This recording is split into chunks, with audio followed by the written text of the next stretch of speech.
मित्रांनो, या प्लॅटफॉर्मच्या माध्यमातून काही बायोडाटांचा परिचय आपण या ठिकाणी देण्याचा प्रयत्न करत असतो, की जेणेकरून कुणाचीही फसवणूक होऊ नये, कुणालाही ₹1 खर्च करायचं काम पडू नये आणि सगळ्यांची गोरगरीब, शेतकरी, कष्टकरी सगळ्यांची लग्न जुळावीत. अ, या प्रामाणिक हेतूने आम्ही ही माहिती देण्याचा प्रयत्न करत असतो आणि हे देत असताना आम्ही लग्न जुळवतो किंवा आमच्या माध्यमातून लग्न जुळतात असं आम्ही कुठेच सांगणार नाही. परंतु एक अशा प्लॅटफॉर्मची आम्ही माहिती देत आहोत, की जे गेल्या 5-6 वर्षापासून निशुल्कपणे एक सेवाभाव म्हणून या क्षेत्रामध्ये काम करत असतात आणि त्यांचा सातत्यानं दावा असतो, की या माध्यमातून लग्न जुळतात किंवा आम्ही लग्न जुळवतो असा आम्ही कुठेच दावा करत नाही किंवा कांगावा करत नाही किंवा कुठल्याच गोष्टीसाठी आम्ही कुणालाही पैशाची मागणी करत नाही.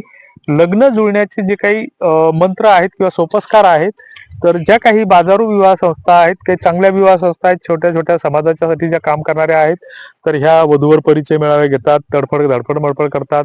तर हे एक चांगले माध्यम आहेत.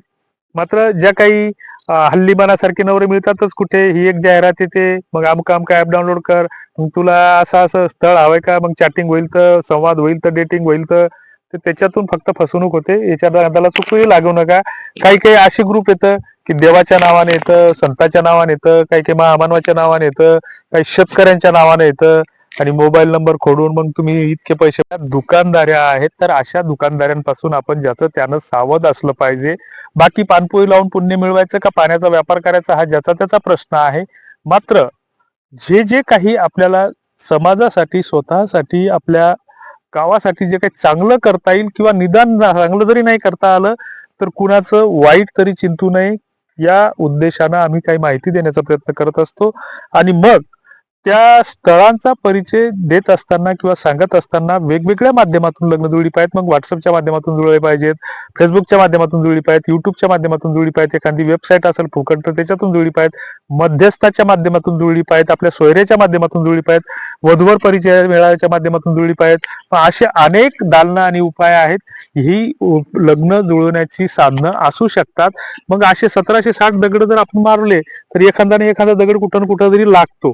हा आमचा अनुभव आहे आणि मग अशा स्थितीमध्ये जे काही मराठा लग्न अक्षदा यांनी जे काही नवीन सदर सुरू केलेला आहे, की वधूवर परिचय, तर त्या माध्यमातून वधू-वरांची माहिती, थेट संपर्क, पत्ता सगळी माहिती अगदी निशुल्कपणे देण्याचा त्यांचा सातत्यानं प्रयत्न असतो आणि मग या प्रयत्नातून बऱ्याच गोष्टी अशा असतात, की जे काही सोशल मीडियाच्या काही कम्युनिटी गाईडलाईन्स असतात, त्या कम्युनिटी गाईडलाईनच्या अधीनस्थ काही गोष्टी प्रसारित करता येत नाहीत.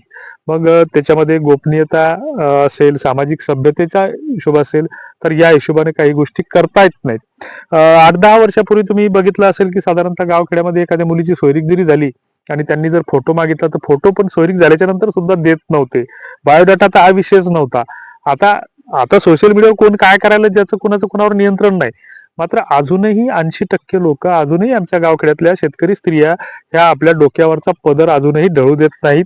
हे एक सामाजिक सभ्यतेचं भान ठेवून आहेत. बाकी काही मेट्रो सिटीमध्ये आता तर मग महिला आणि मुली दारू पिऊन रस्त्यावर धिंगाणा घालायला लागल्या तर त्यांचा प्रश्न आहे. त्याच्याबद्दल आपल्याला काही म्हणायचं नाही. त्याच्यामध्ये ते त्या समाजाचे ठेकेदार, धर्माचे ठेकेदार, सरकार ते पाहत बसतील. आपल्याला त्या विषयावर बोलायचा अधिकार पोहोचत नाही.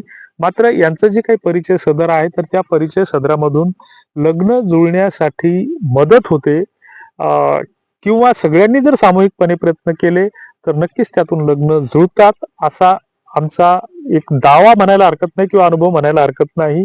आणि मग तशा प्रकारची ती स्थळं किंवा व्हिडिओ पाहण्यासाठी या व्हिडिओच्या खाली आम्ही डिस्क्रिप्शन बॉक्समध्ये लिंक दिलेली आहे. ती लिंक जॉइन करून तुम्ही त्या ठिकाणी स्थळं पाहू शकता आणि त्याच्यानंतर त्या थेट संपर्काचं सुद्धा त्या ठिकाणी साधन उपलब्ध आहे. तेव्हा तूर्तास धन्यवाद.